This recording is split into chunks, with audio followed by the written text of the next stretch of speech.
Hi, I'm Zetetic, and this is my character guide for the Dark Hour, which is a ROM hack created by Helix0981 on FE Universe, or Demilord Helix on YouTube. So this is kind of a break from tradition, although I haven't really had a long enough time to set up a tradition. But I've made tier lists for ROM hacks I've played before, and one thing that always kind of bugged me about making tier lists for them is that I never really played those ROM hacks in an efficiency context, and that's kind of where tier lists shine in discussing efficiency.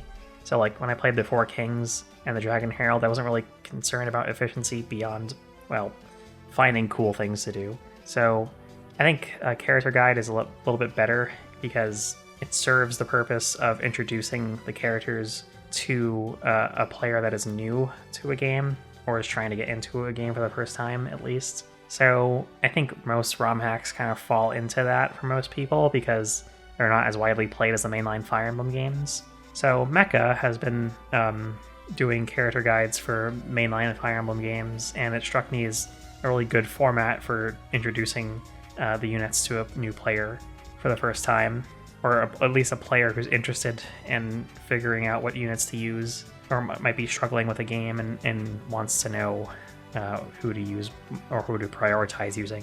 And I think that applies really well to ROM hacks, so I'm going to give it a try.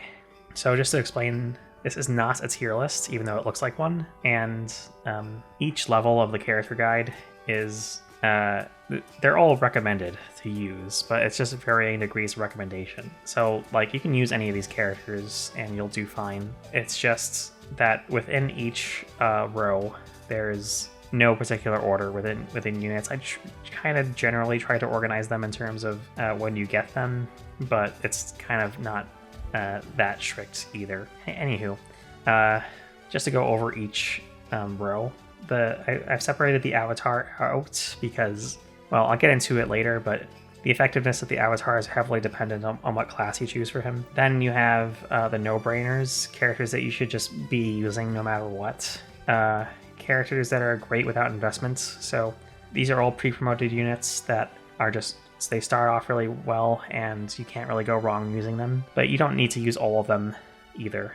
Then you have great with investment, which is the same color as great without investment. And great with investment characters are just characters that, provided that you give them a promotion and experience and or stat boosting items, or just focus on them really well, they'll be really good. And you can't go wrong with using any of these, but you'll probably, due to deployment limit reasons, want to keep to like 3 or so of these units. Then you have good enough units who are like, they're fine, they have specific purposes, but beyond that purpose, they're not that great, and you should probably consider using at least one of them. Then the hard to use units are units that are, well, hard to use properly because they're very narrow in terms of how well they perform or what sort of tasks they can help with. I recommend using like 1 or 2 of these guys though, just because those purposes are kind of important and you get some utility out of them for certain situations. And then the special utility unit, that's the Thief, and I'll get into him last. So without all that out of the way, let's begin. So the first character I want to talk about is Alex, the Avatar. The Dark Hour is pretty unique in that when you start a new game, it throws you into something called the Avatar Creator. This is where you're going to be picking a class for Alex, the Avatar. And you can pick from any unpromoted class that is promotable. So you can't pick Dancer or Sentinel, which is a new class in this game. But you can pick pretty much anything else. And how effective the Avatar is really dependent on which class you choose for them. So I'm going to use this spot to recommend classes to choose for the Avatar. And movement is still the best stat in this game, and I would choose an Avatar with high movement. So Pegasus Knight, Wyvern Rider, Cavalier, those are all great choices, but they're not required per se. They're very useful, but not required. And if you wanted to do something a bit offbeat, some good choices might be Shaman. Since you only get one other dark magic user in this game, having an extra Shaman just shores that up and lets you get a second Summoner, which is really good. You summon Malforms instead of Phantoms, but they're basically Phantoms in function. We'll talk more about Malforms when we get to Mishu, but for now, you should know that basically the Avatar is really good in terms of stats and base stats and growth rates. So what really matters is what class you pick for them. I wouldn't choose a healing class like Priest or Troubadour. That's kind of a waste of the slot. But it could be an interesting way to challenge yourself. I just wouldn't recommend it for a first playthrough. So yeah, either a high movement class or a shaman for him. Next I want to talk about Rian. Rian's a level 5 soldier that you get at the very start of the game. He starts with an A rank in lances and is basically filling the role of a Jagan archetype at the beginning of the game. So much so, in fact, that you actually lose him a few chapters in. So he's kind of a temporary character in that sense, just a heads up. But that doesn't mean you shouldn't invest in him. It just means that you should use him well while you have him. And one of the best ways to use Rian is using his reposition skill. So I guess now is a good time to talk about how class skills work in this game. Any characters that are the same class get the same class skills at the same levels. So soldiers, I think, get reposition at level 2. They get camaraderie, which allows them to gain some HP per turn as long as they're near other units. At, I think, 10. And I think soldiers also get rally strength at level 20, which Rian probably isn't going to hit.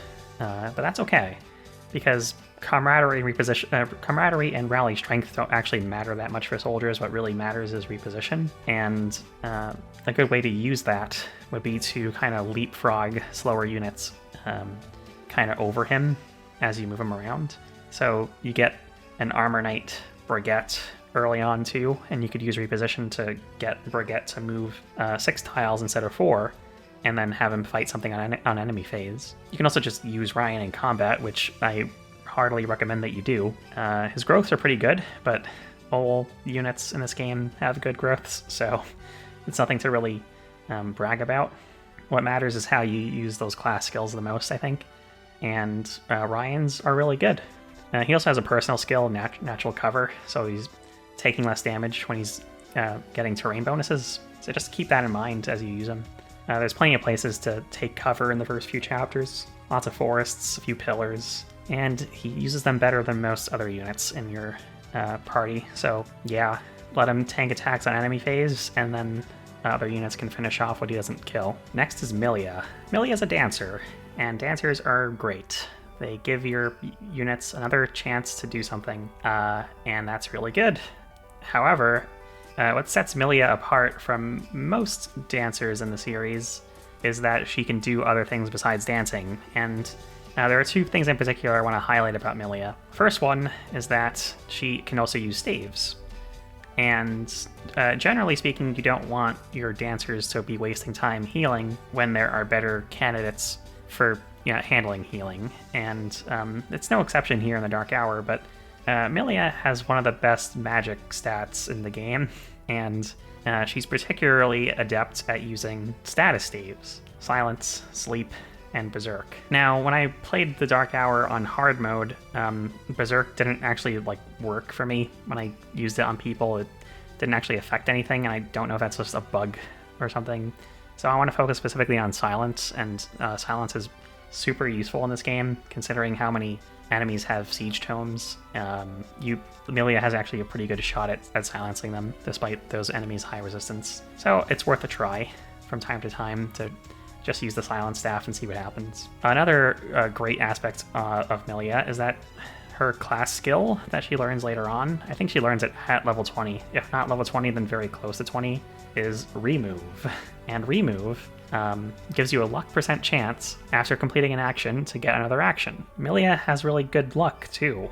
My Millia capped her luck, and I'm pretty sure yours will too. It's a pretty high chance of that happening. Not to mention, you can give your units items that boost their stats while they're in the inventory. So you can give Millia a couple of, I think they're called Divine Icons or something like that. They give +5 luck. And you can easily get your Millia to, 35 luck or so, which gives her a 35% chance to do 2 actions in a turn, and Remove can trigger multiple times per player phase. So it is possible for Millia to just trigger it repeatedly. And the implications that this has for an efficiency or LTC playthrough are probably pretty obvious, because you can technically just keep rigging removes until you're done with the chapter. But for practical purposes, it's just really, really good. And Millia's just an easy no-brainer to use, not just because she's a dancer, but because she's incredibly well equipped for dancing. Okay, next I want to talk about Cyrus. Cyrus is a pre-promoted bishop that you get somewhere in the middle of the game.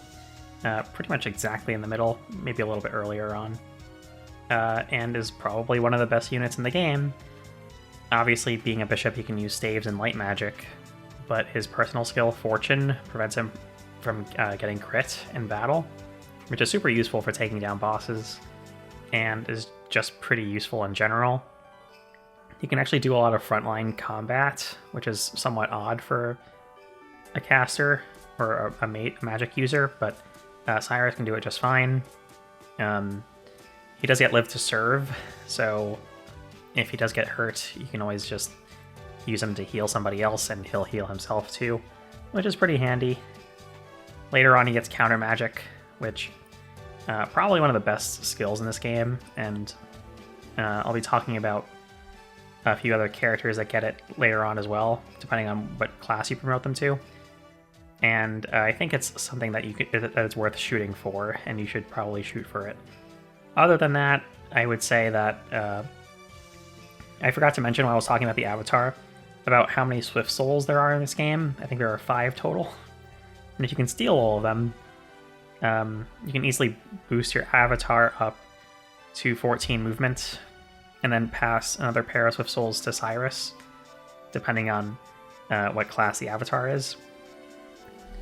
You can also just give all of your Swift Souls to Cyrus, pretty much, and he'll be moving pretty quickly. In my playthrough, I gave my avatar 3 Swift Souls, and I gave Cyrus 2, and that was pretty good. But obviously you don't have to do that. Cyrus is pretty good on his own. Whether he has 6 movement or 14, or somewhere in between, it's just, if you have a really good Cyrus, you can get him moving quickly. And it's not hard to get a good Cyrus, so I definitely highly recommend using him once you get him. Although to get him, you do have to keep him alive when he's a green unit, so that's something to bear in mind. Next we have Lyanna. Lyanna is a Lord unit, one of the Lord units that you get in this game, and she's introduced in Chapter 7, I believe it is. It's relatively early on, and Lyanna is a weird unit in that she starts with the ability to use swords, staves, and light magic, but once you promote her, she loses the ability to use swords and gains the ability to use axes. I'm not going to focus on that because, frankly, you shouldn't even be bothering to use swords or axes with her. I don't think it's a very good use of her abilities. Where she excels is using light magic, and she even has a special personal tome, Lys or Lys, Lys, I don't know how to pronounce it, but it's effective against cavalry and armored units, and you should use it as much as you can. Even in a context where it's not effective against the target, it's usually going to be a 1-round KO, so, you know, get some use out of it while you can. Oddly enough, she gets Rightful King, and she's the queen, but the king, who's another character in this game, doesn't get Rightful King, so still not really the best skill that she gets. Her best skill is probably Nihil. I think she gets Aether as well, which is really good. And she gets she starts with Lily's Poise, which is a personal skill. Lily's Poise gives a boost to adjacent allies. It allows them to do +1 damage in combat, and it subtracts 3 damage from the damage that they receive in combat, which makes a pretty big difference, at least on enemy phase, I think. So positioning her well is really important. Even if you don't position her well, though, and you put her pretty much on her own, she's going to be doing really well, especially as she reaches later levels and starts to become a lot more competent. Her promotion is story-based, but you'll easily get her to 20 before it's time for her to promote, and you don't really have to worry too much about leveling her after that.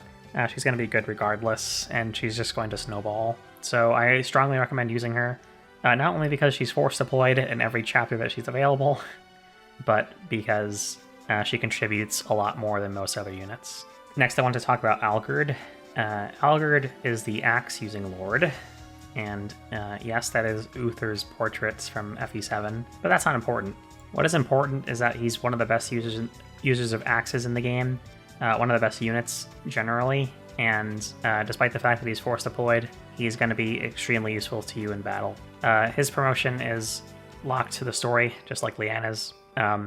He has a skill called Inspiration, which grants allies within 2 tiles 2 more damage, and also takes away 2 damage from the damage that they receive. So, kind of like Lyanna, he supports other units offensively and defensively, but he has a little bit wider range to work with the 2-tile range as opposed to Lyanna, affecting units that are only directly adjacent to her. So you can be a little bit more flexible with how you place Algaurd. Now, Algaurd is just an axe user, which is a little bit odd for story reasons, but I won't get into it too much.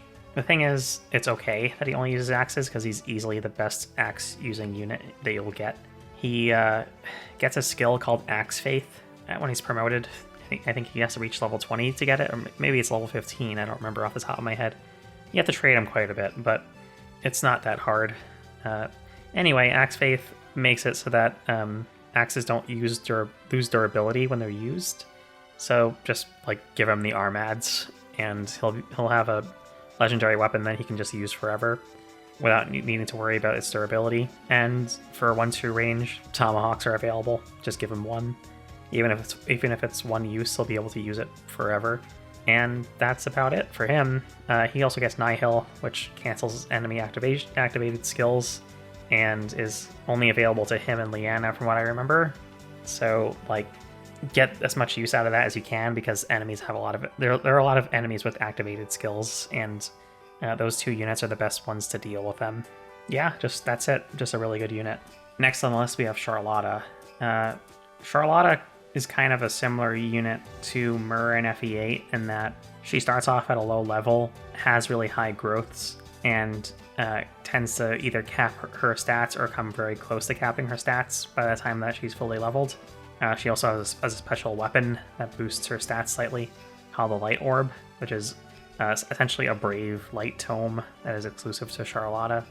So she fills that same endgame role in a lot of ways. Her personal skill, Celerity, gives her +2 movement and is a really good skill for her because it makes her a lot more helpful. And if you decided to save your Swift Souls for some reason, and you have a bunch of them, now is the great time to throw them onto her because she's going to use them really well. Although I recommend giving them to units that can actually benefit from them for most of the game, since you're only going to really have Charlotta for a few chapters. Other than that, she's a bishop, and she gains bishop skills like Live to Serve and Slayer, and is good in that regard. And considering that she does get Slayer and Light Magic, she's really effective against monsters generally, which you're going to be facing primarily when you have her. So yeah, just a really good unit to use, and you'd be missing out on quite a lot if you don't use her.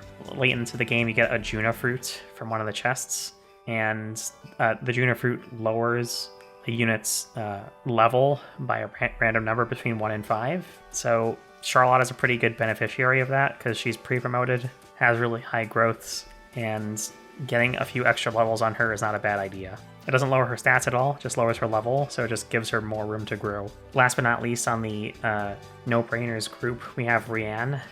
She's a late game unit that you get kind of go-to-y. She's a Mage Knight, she's level 17, and there's no reason not to use her.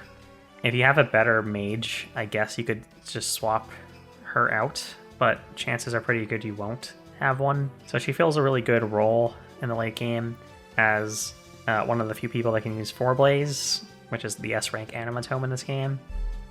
She has her personal skill is a Full Metal Body, which makes her immune to all the seal skills. Ideally, you don't want her to get attacked at all, but if she does, like, accidents happen, at least she won't get sealed, which is nice. Her other skills are kind of underwhelming. Mage Knight skills aren't great. She does have Rally Resistance, which can be useful in certain contexts. Quick Burn is neat. It gives her plus 15 hit and avoid for the first few turns of battle. And it's cool for using Siege Tomes, I guess, early on. They're buyable in the very late game, so a cool thing to do would just be to stock up on a lot of boltings and just give them all to her, and she can pretty much contribute a lot from a distance in the late game. I wouldn't recommend it since it means you'd have to skip out on buying some other useful things for your party, but by that point you'll have a lot of money anyway, so you may as well play around with it. Other than that, there's not a whole lot to say about her. She's just a really solid unit who fills potential gaps in your party depending on how many mages you have trained at this point in the late game. Next, we're moving on to the great without investment list. The basic difference between the units that are great without investment and great with investment is that all of the units are great. The ones that I've listed as without investment are pre-promoted, and that's pretty much it. Remu is the first one on the list. Remu is a pre-promoted sniper and starts with a personal skill called Moonbow. It reduces enemy defense and resistance by 25%. In the skill description, it says Charge 2, which from what my understanding, it means it only activates every other turn, and it basically has a cooldown period where it doesn't activate. So it's something to bear in mind when using her, but it's not that big of a deal. You're basically going to be using her to shoot down flyers and hit units that are out of range with the Great Bow, which is a 2-4 range bow, and is really useful to have on a sniper. Besides that, she has standard sniper skills like Sure Shot and Bowfare and Gale Force. Oh yeah, Gale Force isn't a standard sniper skill. What am I saying? Gale Force is one of the best skills in the game, actually, and it allows the character to act again after they've defeated a unit. This is just really good, especially for someone like Remu who can take someone out and then just retreat. It's really useful for that. It's also useful for just like hitting 2 enemies in a row with arrow fire, and another alternative way to use her would be to give her a poison bow. If you're playing on hard mode, poison does more damage, and it's just a way to kill enemies without getting the experience for it, but sometimes that is necessary for making things a little bit easier on yourself. So yeah, Remu is a good tool at your disposal. You get her at the same time as Cyrus, and the only thing that's really holding her back is the lack of a one-range attack, but I don't think it matters as much when you're talking about a pre-promoted sniper who can learn Gale Force if you train her enough. I think it's really worth using her if you can, but if you can't find a space for her on the team, that's okay. There are other snipers, including another character we'll talk about later, and of course the Avatar if you made them an archer. So yeah, moving on. Next on the list we have Arvan. Arvan's a pre-promoted Wyvern Lord that you recruit somewhat in the middle of the game. He's a little bit tricky to get, actually, since he starts off as a green unit, and green unit AI has a bit of a reputation, shall we say. So I'm gonna rate him based on how easy he is to use once you actually have him, even though he's kind of hard to get. Basically, a pre-promoted flyer, always pretty good in every Fire Emblem game, and no exception here. His personal skill, Outdoor Fighter, is nothing to really write home about.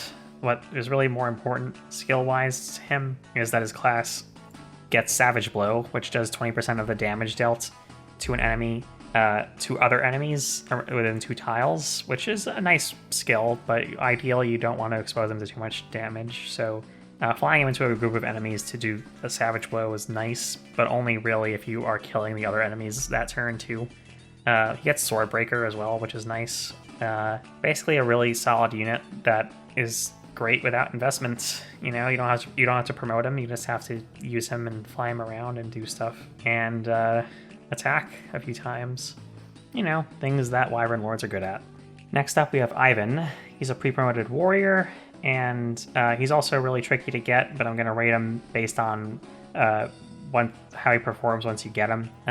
This time though, he's an enemy that you have to recruit, so a little bit trickier, but not that confusing, honestly.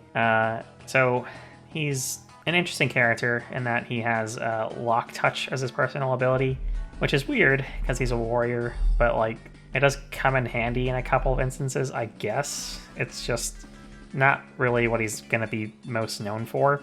Bow users in this game are pretty good because they can all eventually get to use the Great Bow, which is a 2-4 range bow, and being able to attack from that kind of a distance is really nice in certain contexts, and Ivan is one such unit that can use bows, being a warrior.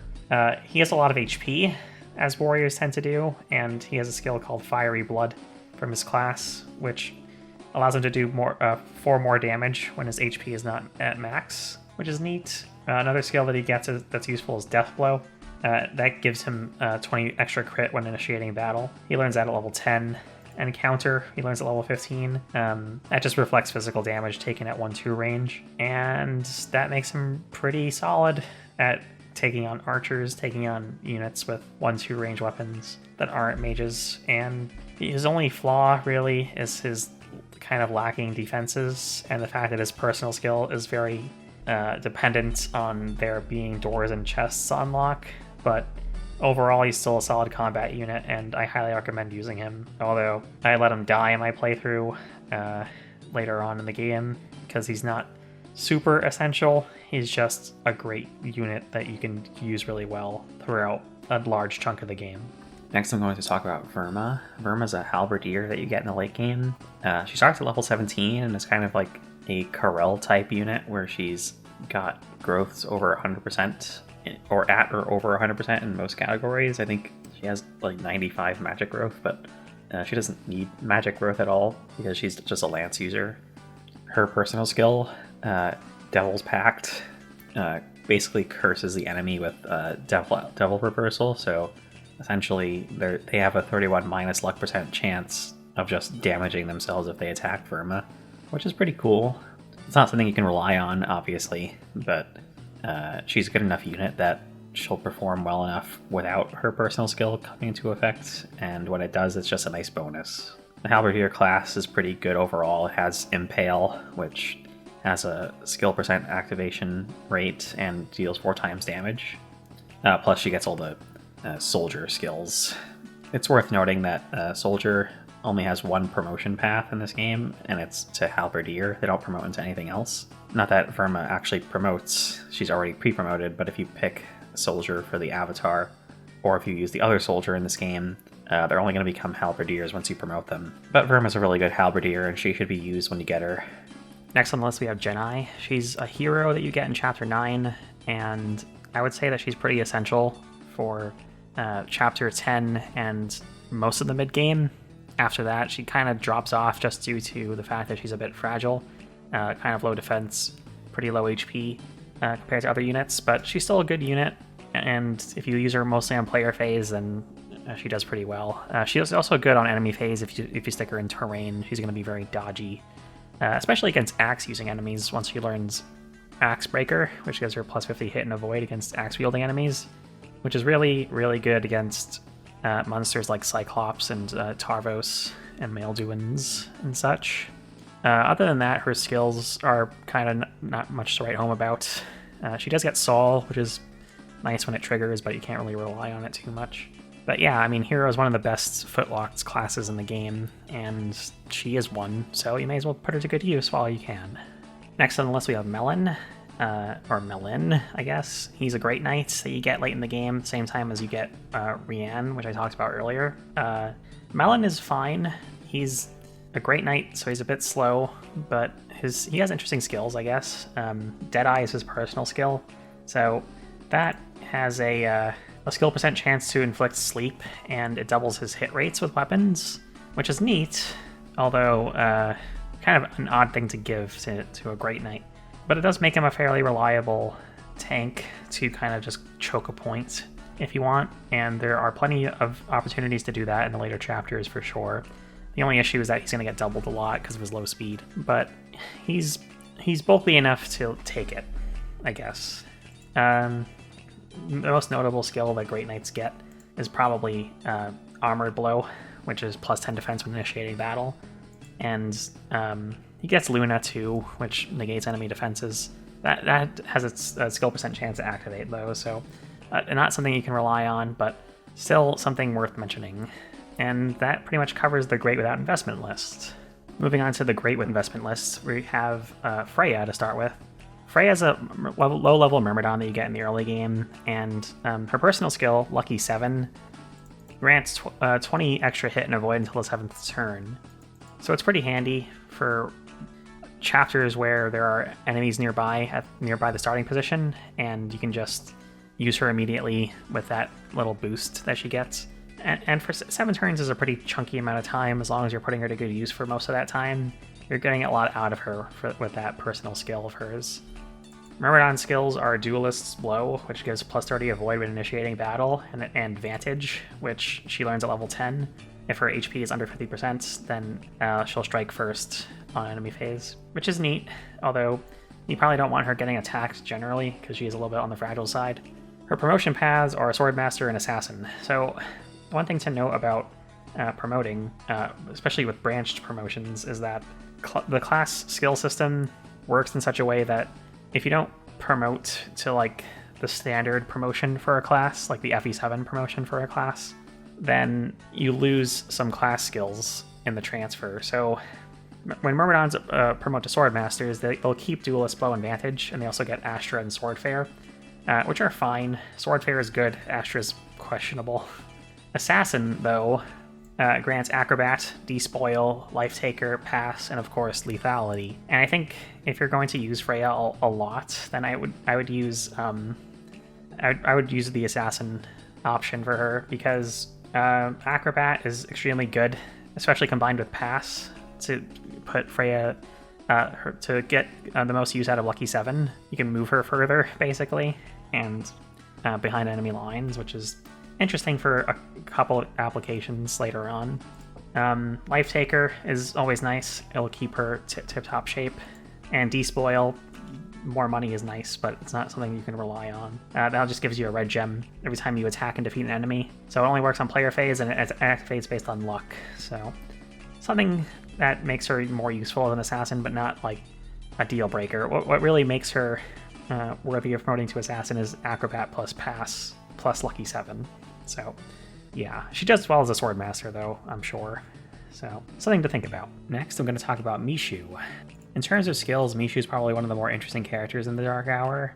Well, mostly because she's a shaman, and she can promote into summoner, which obviously gives her the summon skill. And being able to summon in this game is pretty interesting in that you summon Malforms instead of Phantoms. Malforms are basically Phantoms in terms of function, but they do have 5 HP instead of 1. The reason why this actually matters, and probably the only reason why it actually matters, is that they don't die to Eclipse. Eclipse in this game is like FE6 Eclipse, in that it reduces your HP down to 1.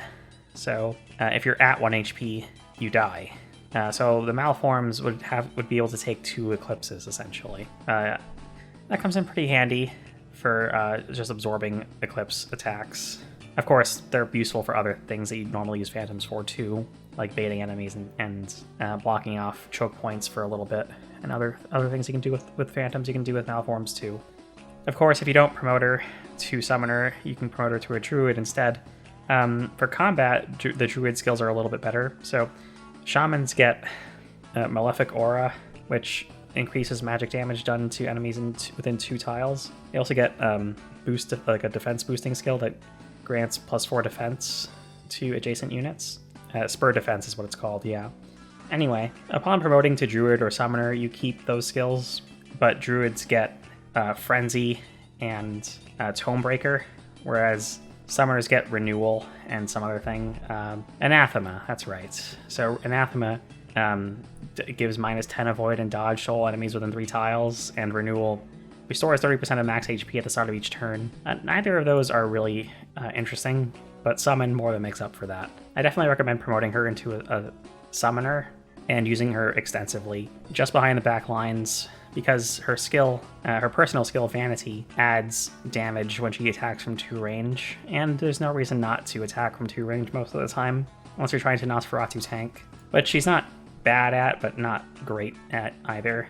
A Shaman Avatar would probably be better at it, but her defense growth isn't horrible at 35%, and her base defense is reasonably high for her class. Overall, just a really flexible unit that you get somewhat early on in the mid-game, and then you can train her up relatively quickly in the following few chapters, provided that you're using her extensively. Next up is Aneela. She's a level 10 Pegasus Knight that you get this at the same time as Mishu and Genii, and she starts with an Elysian Whip, so that's pretty handy. You can promote her right away if you want, but you can also just give her a couple levels and train her up a bit before promoting her. She could use the extra boost in stats, I think, but promoting her early is not a bad idea generally. I'd promote her around level 12 to level 15 if you can, or you can wait a little longer if you need to. One of the nice things about Aneela is her personal skill, which is Charge. It adds +1 damage for every 2 tiles moved. So if you wanted to, you could save up a bunch of Swift Souls and stack them onto her, and if you get her to 14 movement, or 15 I guess, but 14 is probably optimal for that, she'll just do 7 extra damage if you move her max distance. Of course, she's a little bit on the fragile side, being a Pegasus Knight, but her promotions are nice. So Pegasus Knights get Darting Blow and Rally Speed. Rally Speed is probably one of the better rallies in the scan, and Darting Blow, plus 5 attack speed when initiating battle, could make a big difference between doubling or not doubling, especially with heavier weapons like the Steel Lance. Later on, if you promote her to Falco Knight, you can unlock Savior at level 5 and Warding Blow at level 15. Savior just means you can rescue without penalties, which is really nice for moving units around, especially if you're putting a lot of Swift Souls on Aneela. And Warding Blow, plus 20 resistance when initiating battle, perfect unit to take on mages and shamans and the like. If you decide to promote her to Wyvern Knight instead, you'll get Rally Movement, which is also a really good rally skill, and Lance Fair. Ultimately, what you promote Aneela to depends on what kind of role you want her to fill. If you want her to be in a more offensive role, then Wyvern Knight is probably better, just because of Lance Fair. And Rally Movement is nice too, although you won't be able to make use of Charge very well. Probably, at least, if you're constantly rallying. But you don't usually have to rally. It's just a good extra bonus for a unit, usually. Of course, you're going to be losing the Pegasus Knight skills and getting Tantivy instead, which gives you plus 10 hit and avoid if there aren't any allies around. I think it's 3 tiles. So, something to bear in mind if you decide to promote her to a Wyvern Knight. She's going to be more of a loner, maybe rallying on turn 1, and then flying off on her own to do things on her own. If you promote her to Falco Knight, she's going to be doing more rescue dropping and potentially some charging at like Eclipse mages or Eclipse shamans, bolting mages, and stuff like that, because the ROM hack does throw a lot of those at you. Overall, though, I think she's worth using a lot. Next up on the list is Jorgang, and this is a guy that I actually missed out on getting in my recorded playthrough on hard mode for my channel, and I got him on normal mode. The way you do it is by keeping him alive on Chapter 9, which just means don't get in his range and don't get too greedy with kills, and generally you'll be fine. Then he appears in a later chapter, I believe it's chapter 13, then you just talk to him with the avatar, and then he's in your party. That's pretty convenient. Jorgang is a knight, and he's easily the best armored unit in the game, because his personal skill, Gale Force, allows him to move again after he defeats an enemy, which is certainly something. It's not the most broken skill on Jorgang because of his low movement, but still, it's pretty strong. Actually, armored units in this game are pretty good in general, because of their skills. And just to get into that, the first thing I want to mention is that all knights get Spur Defense, which means adjacent allies take -4 physical damage. That allows knights to help form walls with other units, which is nice, especially on some enemy phase-heavy maps, like Chapter 13, which is when Jorgang joins. You also get Barricade, which if an armor knight gets doubled, which they will, the second attack will do half damage. And that's on level 2, I think, is when they get that, so they all should get it immediately. And then Natural Cover is just -3 damage taken when on defense boosting terrain, so that's fine. Generals keep all those skills, and also gain Pavise and Counter Magic. Pavise triggers on skill, and it just completely nullifies an attack. Counter Magic just reflects magic damage taken at 1-2 range. So overall, General is probably the stronger promotion for knights. But if you want to promote to a great knight, refer to what I said about Mellin's skills. They're fine. Jorgang is really good if you use him with the other armor knights, in my opinion, Breguet and Tirado. The reason being, Tirado, I'll get into Tirado a bit more later, but he has Armor March as a personal skill. So if you just keep them all together, they're all going to have +2 movement for as long as they're moving in a clump together, which is neat, especially considering Gale Force. What else is there to say about Jorgang? Not a whole lot. He's a good unit that you should use, and don't kill him like I did. Next, I'm going to talk about Balzen, Bardan, and Ion in that order, all together, because they're all pretty much very similar characters. They're all Sentinels, which are sort of, they're a light magic and axe wielding class, which are all they all play kind of the same. They all have the same skills, obviously, although their personal skills are different. And I'm going to get into their class skills first, because I think that is going to be easier to kind of explain what Sentinels do exactly. So they have access to light magic, like I said, and their base class skill, Holy Aura, gives them, I think, +1 damage, +5 hit, and avoid and crit when using light magic. So they're much better at using light magic compared to axes, but they have axes there as an option, I guess. Then they have Aegis, Pavise, Knight Aspirant, and Slayer. Aegis and Pavise nullify magical and physical attacks, respectively, based on skill. Knight Aspirant, above a certain threshold of health, I think it's 3/4, so 75% health, they get extra damage and avoid. Not too shabby. And then Slayer deals effective damage to monster units. They get that at level 20. Sentinels are not really treated as promoted units, but they can't promote either, so that's worth bearing in mind when you use them. Doesn't mean they're bad, it just means they get fewer levels generally. Don't let their sprites fool you either. They're not armored units, and they're kind of flimsy, actually. That said, they all kind of play the same, but they do have personal skills that set them apart. Balazen, well, I'll talk about Barden first since he's closest to the left side. Barden has a personal skill called Heavy Strikes. It adds weapon weight to the critical hit chance that he has. Very useful for heavy weapons like Purge. It just basically gives him extra crit. I think Purge weighs 20 in attack, so 20% extra crit. It's close to 20, I think. Anyway. Balazen's personal skill is Trample, so it gives +5 damage to unmounted units. Overall, kind of an interesting skill to use on, well, unmounted units, considering that Shamans, Druids are unmounted and are going to be vulnerable to light magic. That's a good target to hit, but pretty much anything that Balazen can hit is going to die to his light magic. And then Ion has the Eclipse skill as his personal. It has a skill % chance to leave an opponent with 1 HP. And I think he has a 50% skill growth, so overall his skill is going to grow pretty quickly. Not something you can really rely on, but when it happens, it's nice. Overall, the Sentinels are pretty much worth using. I wouldn't use all 3 of them, but I think using 1 or 2 can be nice. And if I had to recommend two over the others, really it depends on what you want them for. If you have Purge and you want to use that, use Bardan, I would say, for heavy strikes, just to spam Purge all the time. Later on in the game, you'll get access to a Battle Preps shop, where, like Battle Preparations, the FE7 map.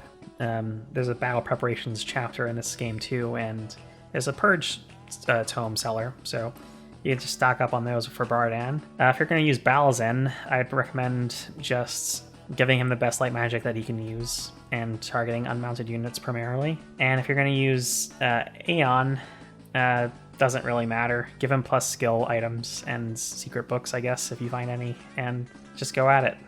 Next on the list we have Andrew, who's an early game mage. Andrew's personal skill is Rally Magic, which is somewhat underwhelming, but I think kind of what puts him in the good enough area is that the mage skills in general are kind of underwhelming.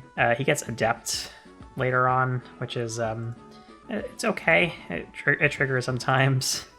And well, he starts with Focus, which is plus 10 critical if there are no allies within 3 tiles, which Andrew is just not bulky enough to handle that, in my opinion. Adept just adds an additional attack with a speed % chance to activate.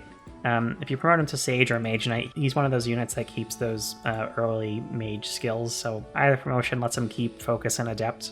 Mage Knight grants more movements, which is nice. It grants Rally Resistance, which is situationally good, and Quick Burn, which is fine. And then Sage grants Tome Fair and Ignis. Tome Fair just adds +4 damage when equipping a tome, and Ignis adds half of your defense and resistance to damage dealt, but it triggers on skill %.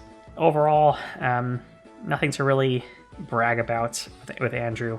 He's just a solid mage, and if you want to invest your time and experience into him, he's not going to be disappointing, but he's not going to move mountains for you either. Next up on the list we have Jan, who's a great early game healer. You get her literally in Chapter 2, and one of the best things about her is her personal skill, which is Staff Savant. It allows her to use 1 range saves from 2 tiles away, so she can use heal at 2 range and mend, etc. Restore all those staves at 2 range, which is awesome. and makes Jan probably the best healer that there is in this game.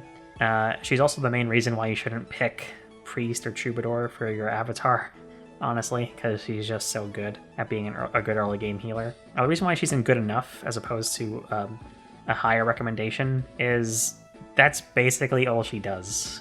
She's good at healing at 2 range, and her magic growth is not great. So whether you promote her to Valkyrie or Mage Knight, she's not going to be using magic offensive magics or tomes very much. So I would focus mostly on skills. So we've gone over Mage Knight skills already a couple times with Rian and Andrew. I'm going to focus on Valkyrie skills. Well, I'll talk about Troubadour skills too. But Troubadour skills are, besides Canto, you get Demoiselle at level 10. Male allies within 2 tiles receive -2 damage. And Voice of Peace, enemies within 2 tiles deal -2 damage. So that's just kind of a general buff for like half of your playable units, and a general debuff for all of the enemy units. Then Valkyrie grants Spur Resistance at level 5, essentially like the Knight's Spur Defense, except resistance. Adjacent allies take -4 magical damage. And Charm, allies within 2 tiles deal +2 damage. So that stacks with Demoiselle, Voice of Peace to offer pretty good enemy phase bonuses overall. Although Charm obviously works on player phase too, it's just that you're probably not going to have Jan on the front lines too much. The fact that all of her skills work within 2 tiles pairs really well with the fact that she can heal from 2 tiles away, and that it'll affect at least 1 unit no matter where you put her, pretty much. So she's definitely worth using. I just wouldn't expect much from her besides being a general passive buff, and of course a healer and restore staff user, and I guess Torch on occasion and stuff like that. Things that don't depend on too much magic are good for her. Next up is O'Neil. O'Neil's a mercenary that you also get in the early game, and he's fine. Intimidate is his personal skill, -10 avoid to enemies within 2 tiles. It's fine, it's just not like very overwhelmingly good. Mercenary's class skills are Rally, Strength, and Seal Speed, which are kind of scarier on enemies than it is on O'Neil, because there are just more mercenary enemies, and there's just 1 O'Neil, I guess, unless you make your avatar a mercenary. O'Neil's okay. Like, he's not the great unit, but it takes a lot of investment for him to get good. I've already talked about Jenny's hero skills. I'm not going to get into what you get for promoting O'Neil into hero. It's just worth noting that he's probably a slightly better hero than Genii is if you train him hard. It's just that I think he turns out better as a... If you're going to train O'Neil a lot, you may as well promote him into Ranger, since I think that's the better play for him. He'll lose his mercenary skills, but he'll get Certain Blow. He'll get Sure Shot on promotion. So that's +40 hit when initiating battle from Certain Blow, and then Sure Shot has a skill % chance to activate and does additional 50% damage. Then you have Canto Plus, which he gets at level 5, and that allows you to move again after attacking, and various other actions that Canto normally triggers on. And level 15, he unlocks Bowbreaker, which makes him an anti-archer unit, which isn't strictly needed because there's archers or bow users are probably the easiest enemies to kill, but O'Neil's good at it himself, and giving him a great bow is not awful. Like, he'll be able to ride around and he'll be able to 2-4 range enemies. It just takes a lot of investment to get him to that point, and by then there's probably just a couple more chapters left because of O'Neil's weird availability. But beyond that, like, he's fine to use. Just bear in mind that it takes a lot of effort to get him to a good point as a ranger, or a hero for that matter, but I think Ranger is the better play for him. Next up we have Daz. Daz is kind of weird in that the Cavalier skill tree, sort of, with the Paladins and Great Knights, a lot of Cavalier skills get lost. So we'll talk about Daz's class skills first. As a Cavalier, he gets Canto and Desperation. He starts with those 2. And then he gets Triangle Adept at level 5. That doubles weapon triangle effects. And Elbow Room, +3 damage dealt when on open terrain at level 10. And then when he promotes to Paladin, he loses Desperation and Triangle Adept and gets Rally Skill as a Paladin at level 5 and Aegis at level 15. And Discipline, which doubles the experience gain, weapon experience gain. Kind of an odd set of skills that aren't particularly helpful to him, considering that you get him in the early game. He'll have a lot of time to get an S-ranked weapon, and Great Knight is almost a better class for him just because of the skills. Another thing kind of holding him back is he has relatively low bases, so he kind of lives or dies by his luck with level ups, which not exactly appealing, but he's not a bad unit to use as long as you bear in mind that skills aren't really everything in this game. A unit that has no skills at all would still perform fine in the Dark Hour. It's just that Daz kind of is that unit. His main benefit is that he's a mounted unit and he can do rescue dropping and stuff like that. And his personal skill, Spectrum Stance, is probably one of the better ones. He gets +2 attack, speed, defense, and resistance on an enemy phase.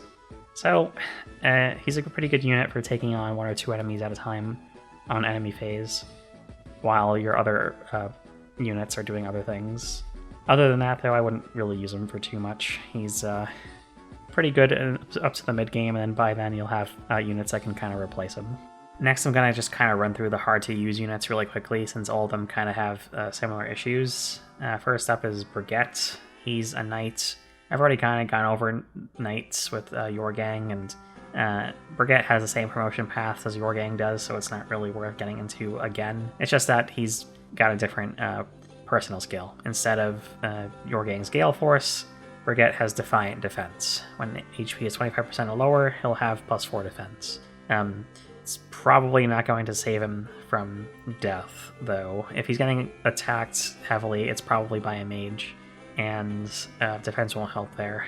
But still, he's worth using if you're going to use him and Jorgang. You should also use Tirado, who I'll get into later. He's at the end of the hard-to-use list, so we'll get to him shortly. Next up is Borris. Borris is a fighter that you get from the very beginning. His personal skill is Fierce Stance, so that's +6 attack when the foe initiates battle, aka on enemy phase. As a fighter, he gets Fiery Blood at level 10 and Desperation at 20, which is not really worth going for. If you're going to promote him to Warrior, he gets Death Blow and Counter after that, so Death Blow is +20 crit when initiating battle. He gets that at level 10, and then Counter at level 15, he can reflect physical damage at 1-2 range, which that's a long time to wait for skills, and he's kind of a flimsy guy, so doing enemy phase combat with him is really risky. So if you're going to use him, I would just recommend forgetting that he has enemy phase based skills and just try to use him on player phase as much as you can. I let him die in my run because I was kind of tired of using him, and he's a little bit better for me. He was a little bit better for me in my normal mode playthrough, just not by much. Like, he's a really hard unit to find a place for beyond the early game. During the early game, though, you use him as much as you want. Next up is Lilo, or Lilo. She's an early game archer and kind of suffers from the same thing that all early game archers do in the first 8 or 9 or so Fire Emblem games, where she's just not great at attacking things and obviously gets countered at 1 range really easily. She has Defiant Avoid, so when HP is 25% or lower, she gets 30 Avoid. By the time she's at 25% or lower HP, though, she's going to die if she gets hit. So Defiant Avoid might help her survive, but probably won't. As an archer, she gets Certain Blow, which is +40 hit when initiating battle, and Sure Shot, she gets at level 10. And if she promotes to a sniper, she'll keep those and gain Bowfare and eventually gain Gale Force at level 15, just like Remu does. So considering that Remu also gets Bowfare and Gale Force, it's probably better just to use her. It's a lot easier to use her. But you should probably use Lilo until you get Remu, and then just replace it with Lilo. If you want to keep using Lilo beyond that and just use Lilo and Remu together, I recommend, especially on hard mode, giving Lilo a poison bow, and she'll be able to just poison enemies, and since poison does more damage on hard mode, she'll be pretty valuable in getting like 6 to 12 damage in on enemies during the start of the enemy phase, which is nothing to sneeze at. Like, it's not a lot of damage, but it's enough to potentially make a difference on the next turn. Next up is Arla. Arla's a soldier, and I'm kind of split on Arla. I think that she's really potentially good. Thing is, she only has 1 promotion path to Halberdier, so if you don't like that, then, you know, using Arla is not going to be great, but she does have a personal skill, Chivalry. When foes at full HP, she does Gets +2 attack, and she has +2 defense and resistance. So that's interesting, but a lot of enemies are going to be hurt before Arla can get to them because she's got lower movement, and you're probably going to be using higher movement units in the front lines. Soldiers get Reposition, Camaraderie, and Rally Strength. Of those, the most useful one is probably Reposition, which he gets at level 2. And that can be good for moving units around real quick, but other than that, like, it doesn't really have much more applications, although that's plenty for in terms of applications, that's plenty for a unit. To be able to move someone like Breguet 2 extra tiles, it's pretty nice. Her promotion to Halberdier grants her a +15 critical rate as well as Impale. So if you're using her long term, that's what you have to look forward to. Pretty good unit with high growths but lower spaces. A little bit hard to feed kills to because a lot of the enemies in the early game use axes, so she kind of struggles with her lance, but overall, if you put a lot of experience into her, she'll be fine. She's unavailable for certain chapters due to story reasons, so if she's not really high level by the time that she comes, but if she's not high level by the time that she leaves, when she comes back, she'll be even harder to train, and it might just be worth dropping her. Next up, we have Byin. Byin's a brigand. She has a personal skill, Colossus, that triples the strength provided it activates on skill percent, which, again, one of those skills you just can't really rely on, but when it happens, it's nice to see. She does start with a Devil Axe, which is only worth mentioning because it increases experience gained in this hack. Brigands only get Intimidate at level 10, and they can promote to either Berserker or Warrior.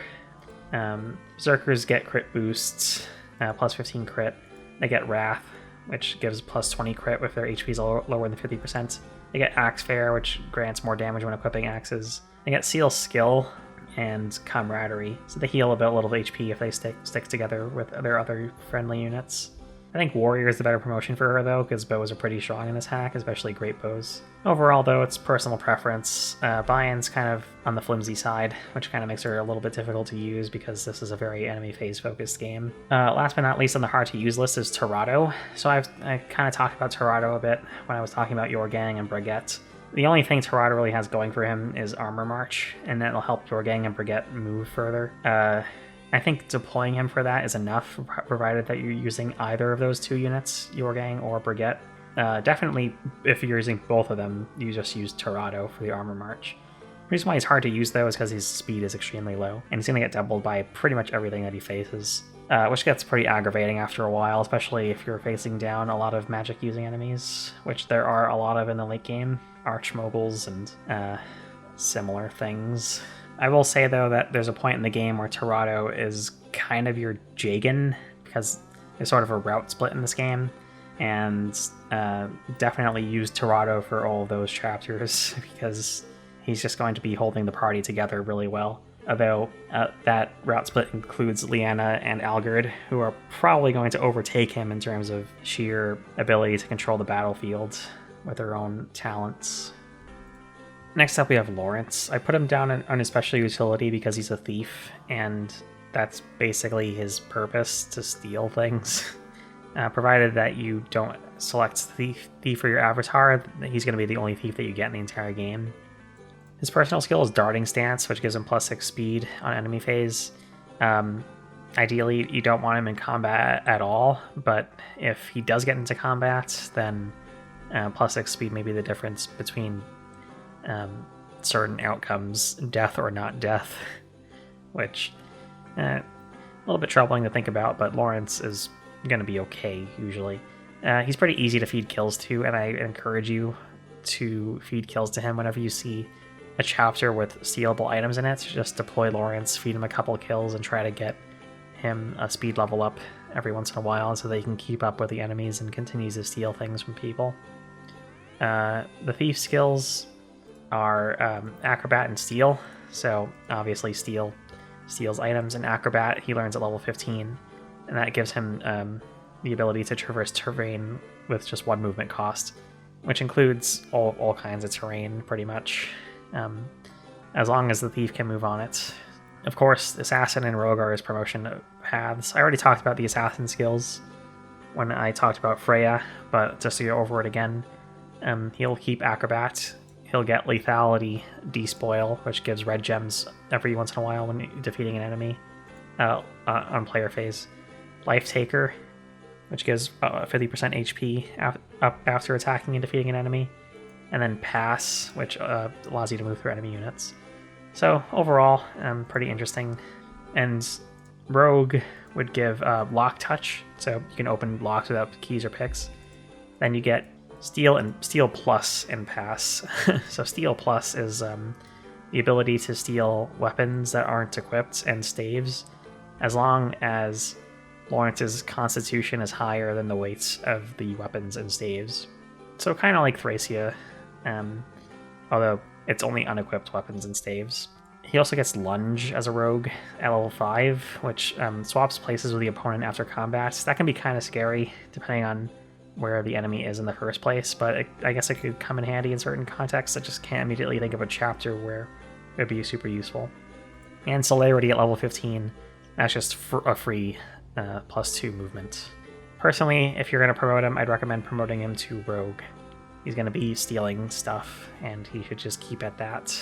Although Assassin could be interesting if you are more focused on not stealing things from enemies at all, or if you made your avatar a thief and you want your avatar to be a rogue, or if you just don't want to steal things, although I highly recommend keeping the option open at least. So that's the end of my character guide.